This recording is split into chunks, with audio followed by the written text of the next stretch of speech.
So, hey, it's Nancy with Terra Firma Homestead. Just giving a little tomato update. Just wanted to say these overall, whether they're mine or another brand, mine from seeds I saved, or one from like MI Gardener or one of those other brands that I bought from. These are some of the healthiest paste tomato plants I think I've ever had.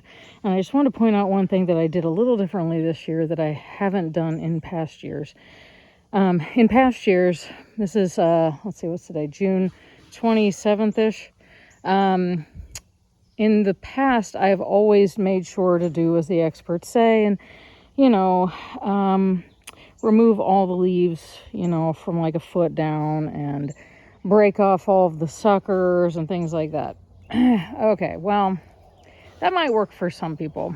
But here in Ohio, Zone 6, especially where I'm at, the highest point in Ohio, we have a lot of humidity. We have a lot of, fungus in the air even maybe. And I've noticed that every single year since I've been growing paste tomatoes that I end up with very early onset bacterial diseases, like early blight, which is a fungal disease. Just unhealthy, stressed plants every year by this time.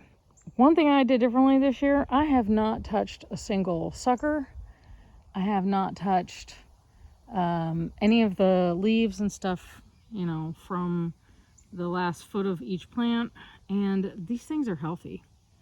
And so all I'm saying is, maybe in some places that's okay, especially if you don't have maybe high, like a lot of fungal load. If your fungal load is low in your area, we have high fungal load. We live in the woods, so just for reference, like that's most of my property is like that. We've cleared out this area for my garden because it gets the best sun.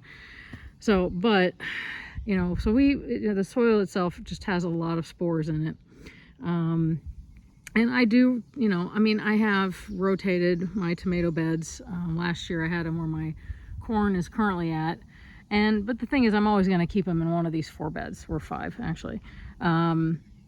But this year, because I really think there's something to just letting the plant grow. We're going to see how production goes. I am going to test that later on.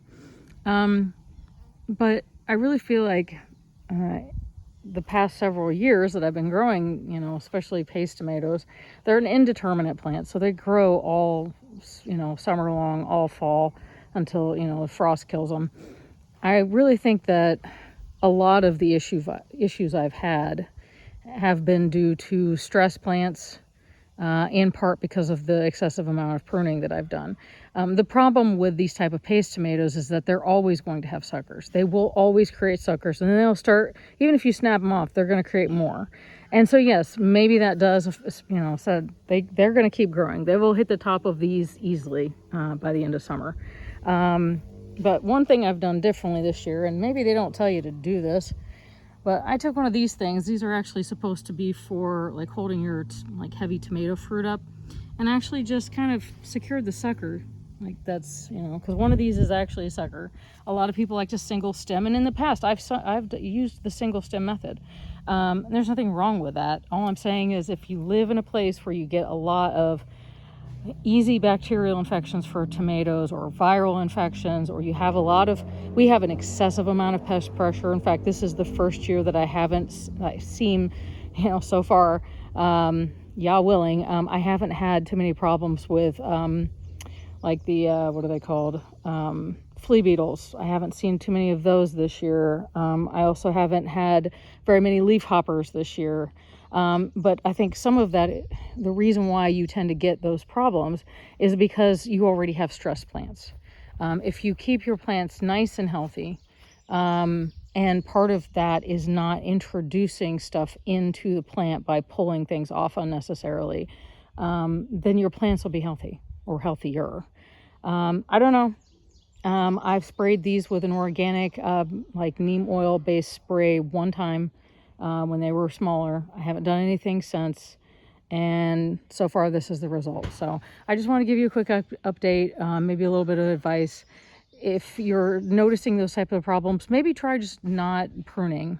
you know, at least for a little while. Obviously, if something, you know, like the most I see here is a few bug bites on the bottom, but for the most part, everything looks really good. Yeah, I even have a lot of weeds because I haven't weeded. And I also have this fence up because the only thing I'm worried about pest-wise right now are the rabbits, even though it's not this I'm worried about. It's actually the corn up there, but corn and beans. So just, you know, just give that a shot. See if it works for you. Maybe it won't. Maybe you'll get more diseases that way.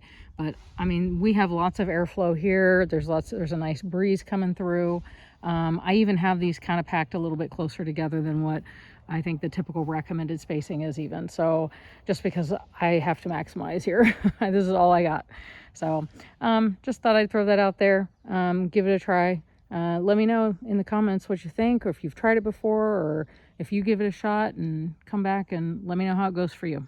And we'll see you later. Thanks a lot. Bye-bye.